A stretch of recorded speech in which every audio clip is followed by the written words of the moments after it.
key characteristic of leadership to me is indeed this, this leadership, leading with humility, or call it servant leadership or inclusive leadership. So however you call it, but it's all about finding these leaders who are really going to foster an environment where people are going to be themselves. They're going to feel like they're going to be part of a bigger purpose.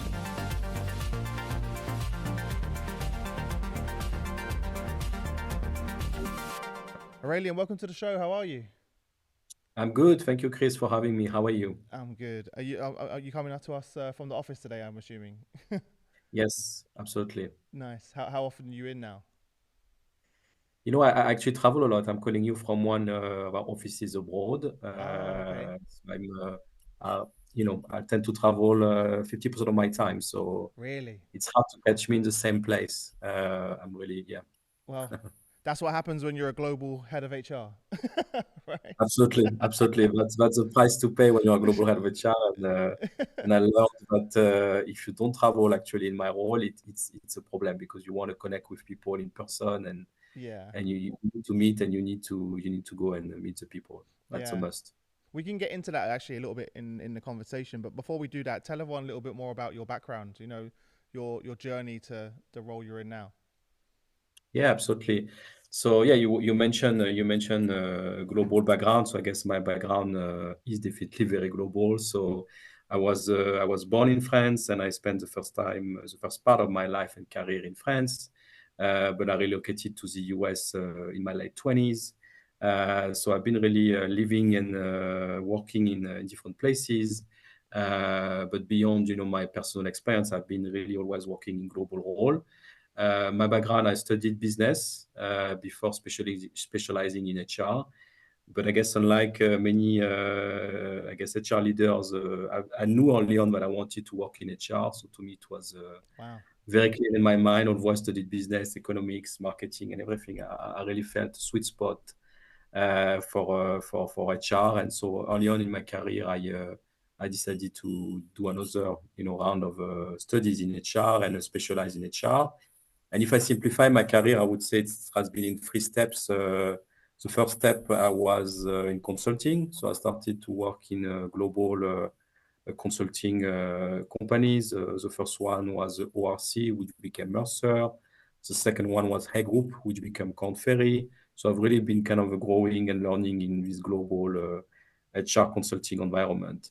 Then I moved to more what I called, HR Center of Excellence, where I'm kind of a corporate HR type of role. I did a lot of comp and ben, total rewards early on, and then I moved more to the softer side of HR, talent, L&D as well.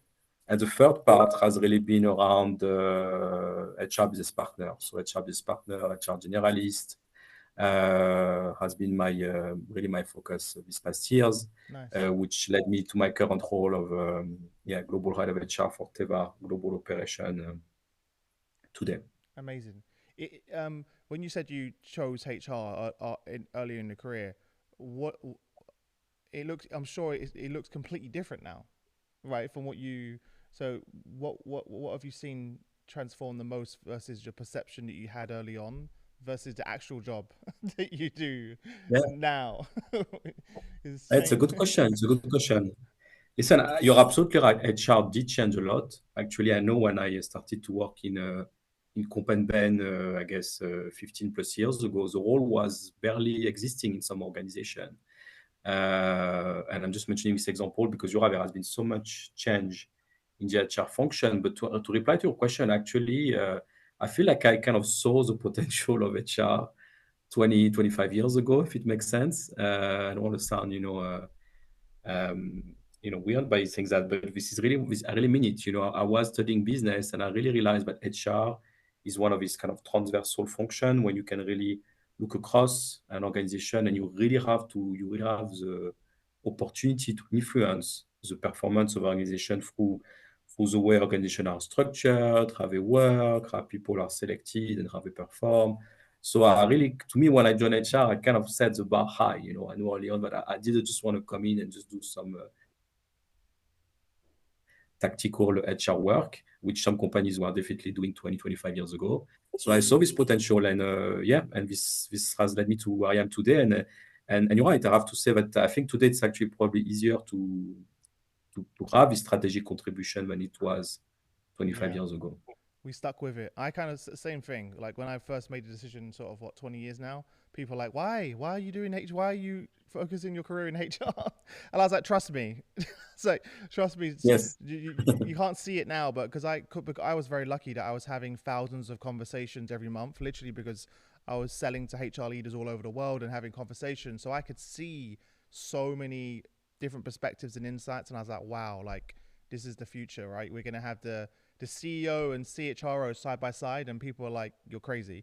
Like, it's interesting because I was interviewing a CEO yesterday, and he was like, "The most important relationship in my company is myself and my CHRO." And it's nice Yeah. to hear that from a CEO, right?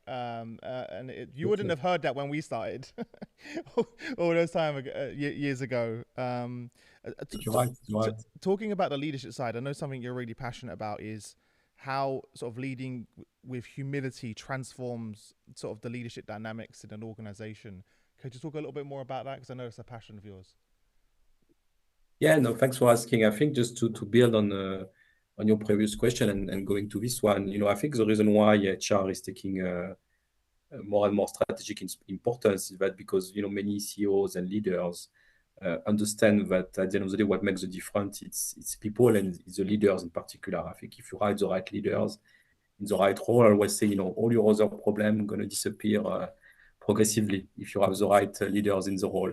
And I think one key characteristic of leadership to me is indeed this leading with humility, or call it servant leadership or inclusive leadership, so however you call it, but it's all about finding these leaders who are really gonna foster environment where people are gonna be themselves. They're gonna feel like they're gonna be part of a bigger purpose. They're gonna really push themselves as I'm here to add value to you.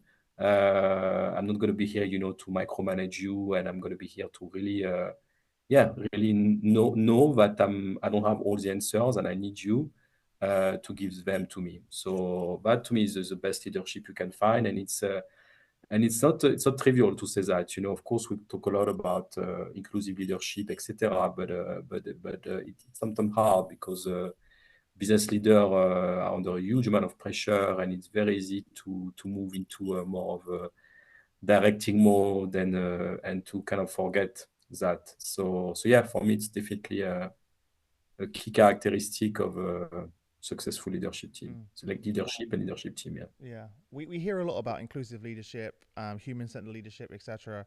But Yeah. practically, how are you delivering that in the organization and weaving it into the fabric of the business, the culture, etc.?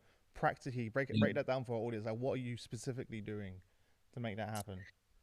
Yeah, listen, I think it's a combination of many things. First of all, in my current company at Teva, but it was true as well before. It has to be a clear, leadership principle. We have actually rolled out new leadership principle, and this is one of them. So in my previous company, I used to call it team before self. Here it's called leading with humility. So I think it has to be everywhere.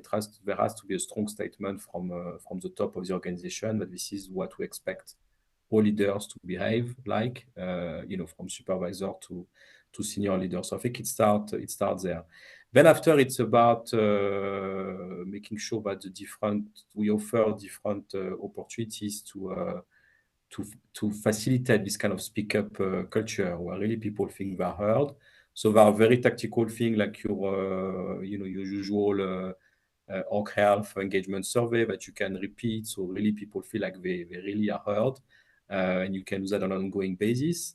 And there are some more other things, like we do a lot of kind of workshop around the speak up culture, where we want people to know that they can really come first with feedback about what they see and ideas about things they want to do differently.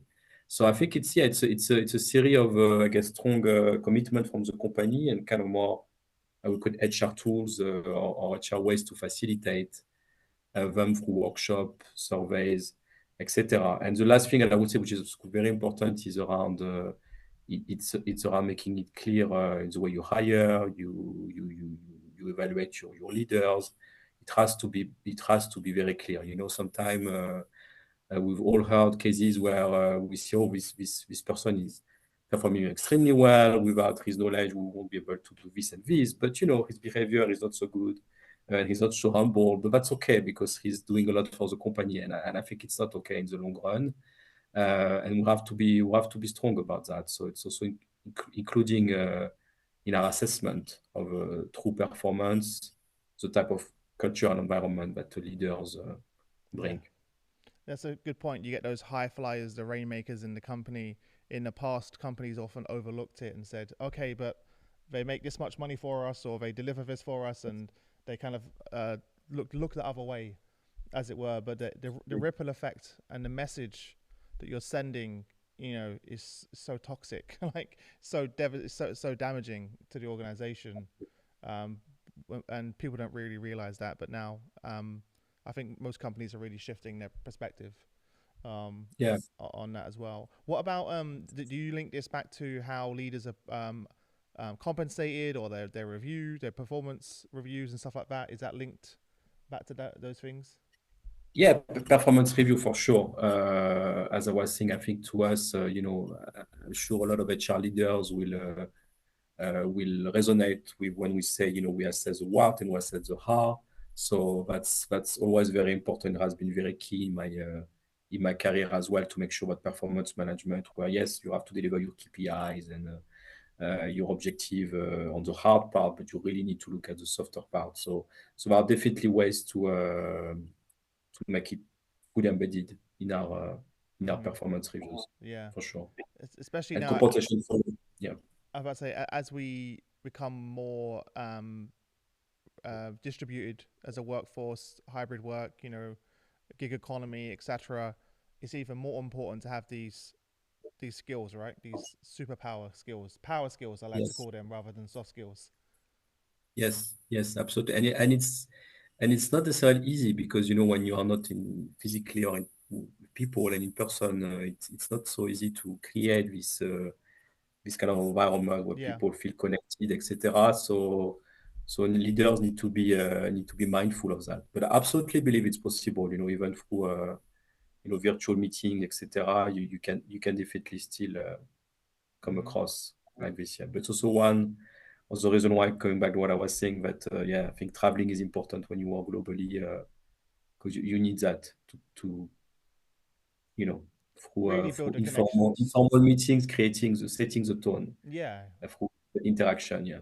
Um, it's a big shift, though, right? So, what have you seen as being the biggest challenge in moving from a traditional sort of command and control, which kind of I grew up in that era of leadership, to a human-centered approach?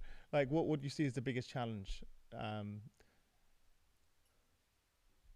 I think the biggest challenge is that it's still for some people, for some leaders to fully grasp the importance of it, is a challenge. Is a challenge because collaborating and again creating this environment when you really take the time to listen is not easy. The business is still hard.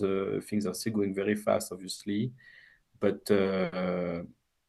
yeah, I think the challenge is there. I think it's about really making sure that leaders understand that they need to change. And I think, to me, I look at it like there is also no choice. I feel like now if you look at the newer generation, the younger generation, they're asking for even more than 5 or 10 years ago, because they want to be seen as individual. They want to know that they are part of a bigger purpose. And this, commanding style that you are describing, I don't think can fly. So I think it's more and more obvious for leaders, but you still see cases where yeah, leaders struggle with it. Yeah. 100%. Um, in order to be successful as a leader as well, I think, and you've had to do this yourself. We spoke about where HR is to where it was to where we are now. Is the constant learning, growing, developing, the growth mindset. Could you talk about why is it so important to constantly be learning and growing? Yeah, yeah, absolutely.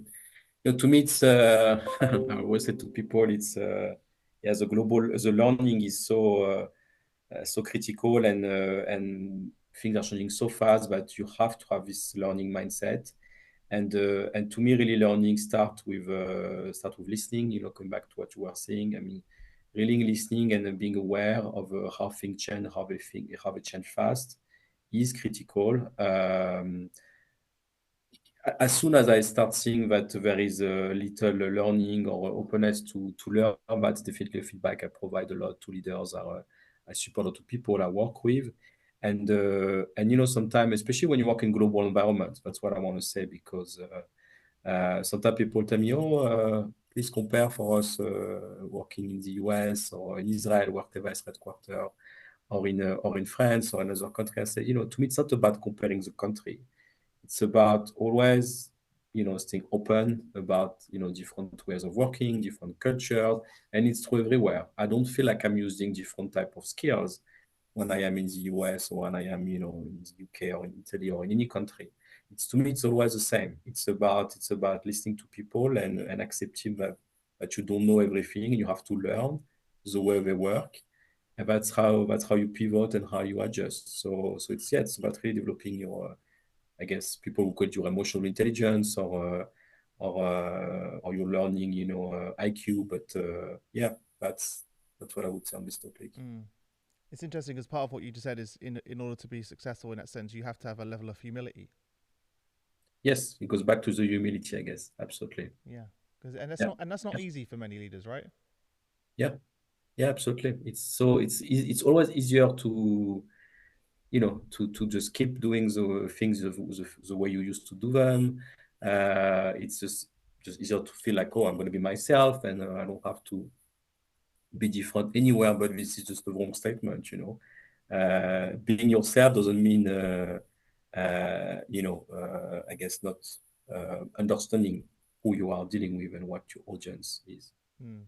It's very different, right? Because we were kind of taught, or I was, when you grow up, that I mean, when you become a leader, that you kind of like perceive that you have to have all the answers, right? To everything, and you can't show any weakness that you don't know all these things, right? Where in fact it actually Yes, works against us. We have a less engaged team, less motivated team. There's a lack of psychological safety because people aren't willing to speak up. It does all of the opposite of what we're trying to achieve from our team. But absolutely. by saying, "Hey, I don't know, but what do you think?" Right, or just being vulnerable actually unlocks a whole Okay. nother level of performance from your team. Absolutely. Yeah. Employees are much more, probably, the likelihood of them being fully engaged and highly performing is much higher when they see that their leader Hmm. is vulnerable and is open with them. I think people prefer to work for a human being. Makes sense. Yeah, Versus a robot, or just someone who is just so focused on goals and have yeah. no personal connection. I think it's very easy to say, but it's not always, Hmm. I guess. Yeah. I was speaking to Stephanie, who's the new chief HR officer at L'Oreal in New York, and she's now the chief HR officer, but never done a day of HR ever. So came from within the business, jumped straight into the CHRO seat. No, not a single day of experience in HR. Yes. And I asked her during the podcast, like, how are you? Like how are you? Like, how are you getting on? Because obviously it's a lot. And she's like, Chris, like, you know what? There's a lot of things I don't understand. I'm having to be very like honest with my team and say, hey, what do you mean by that? There's a lot of technical terms in HR, a lot of acronyms, a lot of things, and she's like, well, I don't need to be an expert on all of those things because that's why I have an amazing team, right? And Yeah. that's what it's all about. You want to hire people around you that are the experts at what they do, and Absolutely. even sometimes when you disagree, it's important to say, well, I hired you for that reason. You go and do it, right? Yes. Yeah. Yes. Absolutely. Anyway, it's not about having I was discussing with someone yesterday about that. It's not about having good relationship with people. It's about just having healthy conflict, healthy dialogue. Mm-hmm. That's what it's all about. Because sometimes when you talk about collaboration, it's a bit kind of soft, and yeah, everyone is getting along. This is not about getting along. It's about understanding the importance to Yeah. to work together and to listen to all different voices, and yeah, I had yeah, a member of my team that we hired come up to me. He's just new, and we were in a team meeting, and one of the team members said, "I disagree with you, Chris. I think we should do this." and everyone agreed, and he was shocked to see in front of the whole room that the person told the CEO and founder that he's wrong. And I was like, I disagree with you, but go and do it, right? Like, I trust you to do it. And he was like, I've never been in a company that someone can say to the CEO that you're wrong. And I was like, oh, okay. I was like, there are still many companies out there where you just would never do that. But also, Yes. also culturally, Yes. if you look at different cultures, very, you're not going to challenge the CEO. In various cultures, the nuances change, if that makes sense. Yeah. No, absolutely. I think in some countries it is harder, but I think as a global principle, we have to be able to push back. And Yeah. my experience working with the best leaders I work with and I supported, they always appreciated the feedback. When there's usually one of the things they appreciate the most of their HR partner is when they actually receive like true feedback, which make them feel differently. And I think as a HR leader, we need to be comfortable with that. That it's one of the value we add, to be this mirror and to provide this feedback. Mm. It's interesting to say that because Really. when I was interviewing the guest that I mentioned, the CEO on the show, he said one of the things he values the most in his relationship with his CHRO is that they challenge him Yeah. and calls him out on his bullshit, as he said to me. Yes. And I was like, wow, okay. He goes, we have to have that relationship for this to work. Yes. If they feel like they can't Absolutely. come to me and challenge me, then this isn't going to work. And I was like, wow, that's really interesting. Uh, Yeah. but of course, it makes sense to do Yeah. It does. It does. that. Yeah. um, what about talking about that? Where do you see HR's role in terms of the strategic influence to help businesses make bold decisions? Where does HR sit in Yeah. that? Yeah. Yeah. It's a good question. To me, what I really see HR strategic contribution. So we talk about the importance of leadership. What we can do to promote and develop, the right type of leadership style.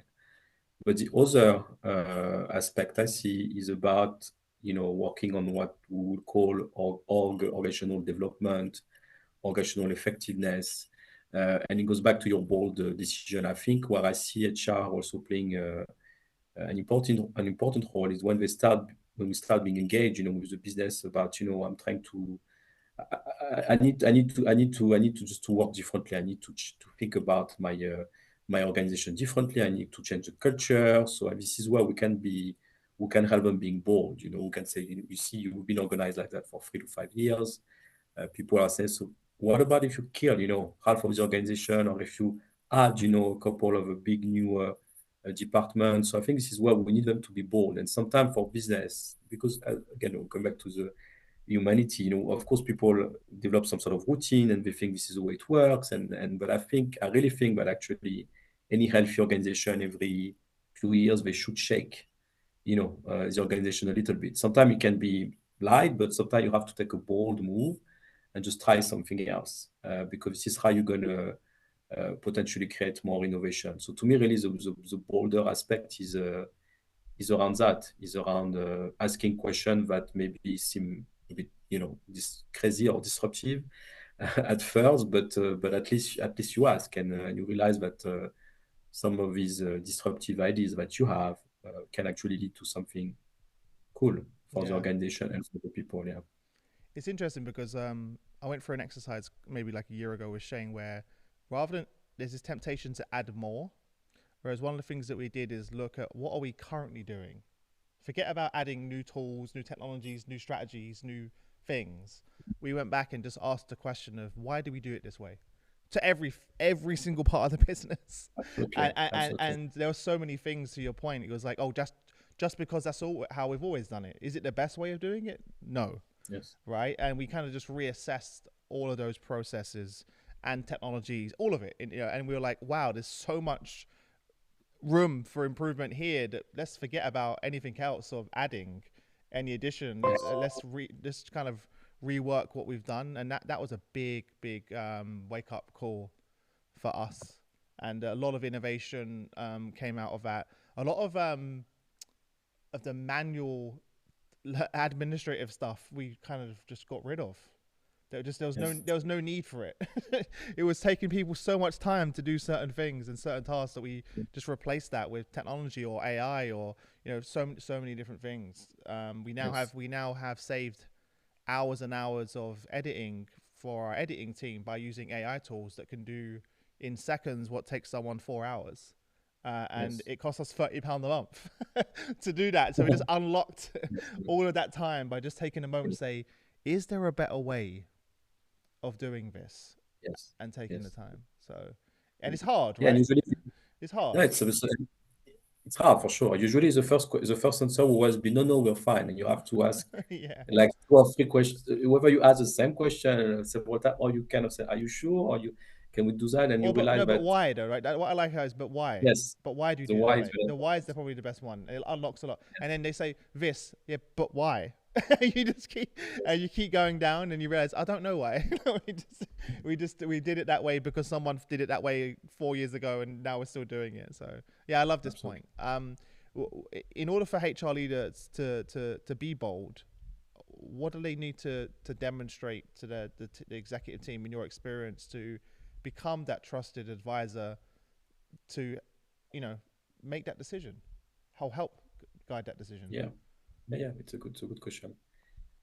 Listen, to me, I think it's important that my experience at least has been that I'm always trying, to be recognized and at kind of keeping under control what needs to be kept under control. Because let's be realistic, at the end of the day, business leader they want to make sure that you have a good compensation strategy, that your employee attrition is moderate or low, the engagement is quite good. You hire relatively fast, etc. You have succession plan, etc. So I think to me, it's harder to get to this place where you can be extremely bold and challenge your leader if you don't kind of put the basics. It's not the basics because all I described actually pretty it's not easy to achieve. But I think you have to find this balance. I guess that would be my advice of showing that you have this kind of this ability to really secure and do things consistently on all the essential of HR because it's still extremely important and strategic, and then you can more easily move to this type of behavior. I think it's hard for if you have when you support a new leader on your first week to try to completely transform his organization. I think it's not easy. You have first to demonstrate that you understand the dynamics and all the rest. Yeah, that may sound obvious, but You know what? I've heard that before. that came to my mind. Yeah. When I ask that question, a lot of leaders tell me, Chris, when I go into a company, I spend the first maybe year just setting foundations. Yes. Like to your point, making sure I've got a solid foundation, the right people in the right roles, and from a technology perspective as well. Before I focus on any real transformation or change, that part of that foundation is also building relationships with the leaders globally. Literally, I spoke to a leader that she was like, Chris, this whole year I've been on a plane, traveling all over Yes. the world, building these strong alliances and truly understanding the business and the leaders that operate within there, setting the foundation. So when I do actually come with you know, a bold change to our point earlier, they're Yes. engaged. They okay, Chris has got this. They, this is what it means for me. They understand what it means for them individually, right? Then they can start to have impact, meaningful change. Um, Absolutely. yeah, Yeah, it goes back to what we said. You have to listen. You have to learn the organization and the leader you work with, and it's always the same when you have to drive. When you want to drive a significant change, you really have to understand where people come from because if you don't yes, understand the initial, you can't bring them anywhere. You have to have this test so you can find the yeah. way, to transform them. There's no quick way of Yeah, doing that. That's what people feel like. There's try and find. There's no that's, shortcut to. It's what that's the I short. found after 700 episodes. There's no shortcut, even with digital technology, That's the short. to doing that. It takes time to build those relationships and build the trust Absolutely. you have to earn it as well. Yeah, And by the way, you have to do all of that while still delivering on the day to day, which is really exactly. hard. And people don't really Exactly. appreciate that because there's this sort of interesting um, thing where HR leaders are being pulled in two directions. They're pulled in one direction that, hey, we want you to be strategic and be a business partner, etc. And then this other one of, hey, you need to do the administrative stuff, the payroll, all the other things. And it's like you're just getting pulled in two different directions. And a lot of times their departments are understaffed to be able to Yeah, achieve both effectively, if that makes sense. yeah, Um, absolutely, yeah. absolutely. What would you say? Really random question, but what would you say that keeps you up at night? That's a good question. I guess it depends. It's not like it's not the same thing has been keeping me up at night. Of course, these past few years. Um, but I think to me, it's always about. But it's often about making sure that I go back to the leaders. That the leaders and the leadership team are doing the right thing, to engage their people because really to me it all starts at the top, at the top. If there is something dysfunctional or something which is not quite doing right at the top, I know it has deep repercussion everywhere. So, and again, it's not necessarily the top leader of the organization. It's also all these kind of critical roles in the organization who have such an influence everywhere.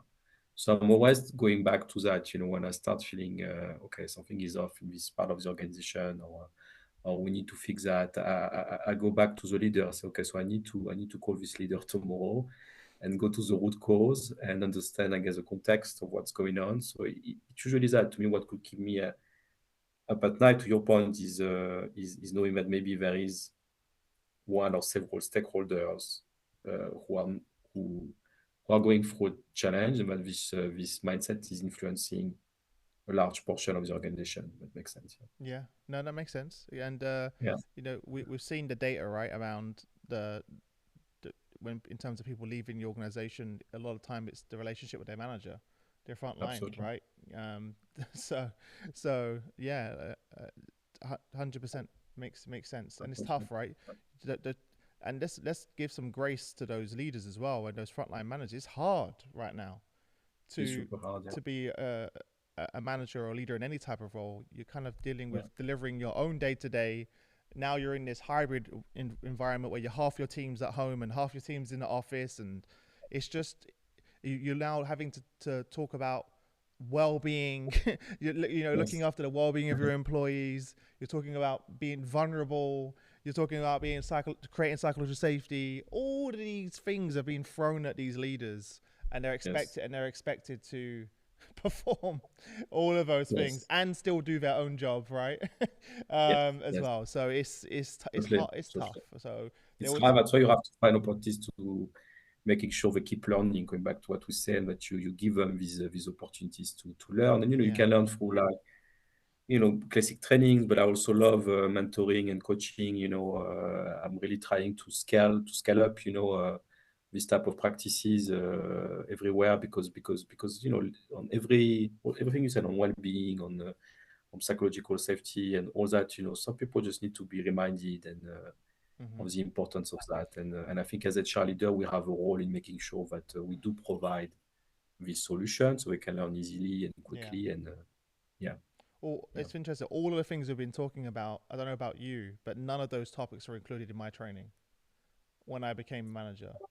Yeah, No one for spoke to me sure. about well-being, psychological safety around DEI. All of the kind of critical things that we're talking about now. Leading with empathy definitely wasn't there as a key, a part of my success as a leader.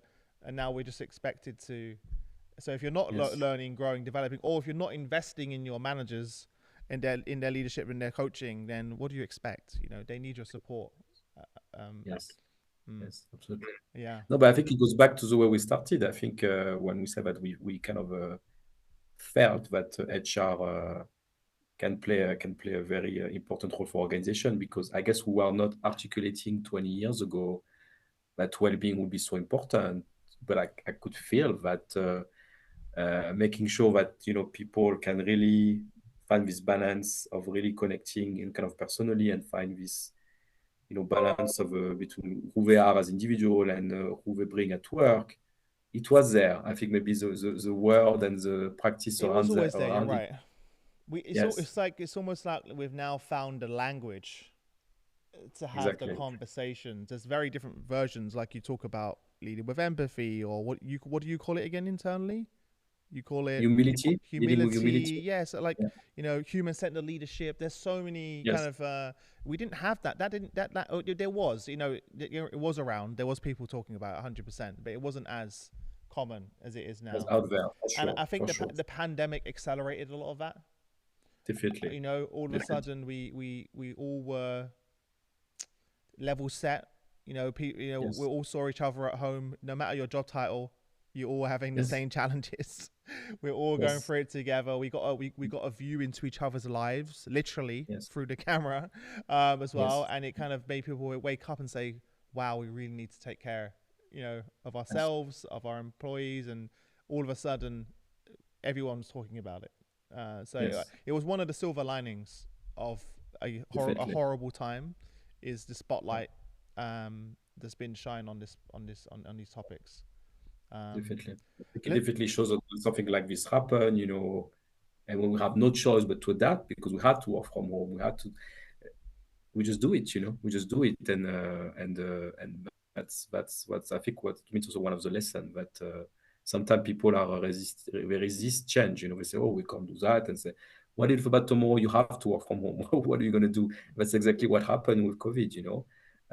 So I think it's a good lesson from our perspective. It's one of the 100%. silver linings.